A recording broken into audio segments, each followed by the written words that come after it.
Bale nga ngayon, nilipat ko yung alaga ko.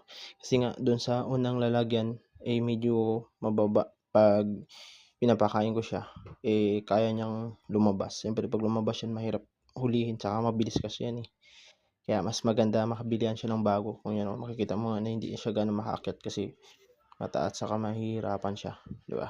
So, kung may nagtatanong bakit ako nag-aalaga ng ganito, siyempre gusto ko 'to tsaka dito ako masaya, gano'n lang 'yun. Yung iba nga manok or aso, pusa, siyempre do'n sila masaya. Saka ito kasi hindi magastos, pangpatanggal ng stress, gano'n. Madali lang naman sila pakainin, tsaka nakakatuwa lang kasi malaki na siya, dati maliit pa, 'di ba? Kaso nga lang delikado, lalo na sa mga bata, bawal talaga 'to. Kasi kapag nagkamali sila, yari maga ang kamay. Kaya 'wag niyong subukan lalo na sa mga bata kasi delikado talaga 'to. So 'yun lang.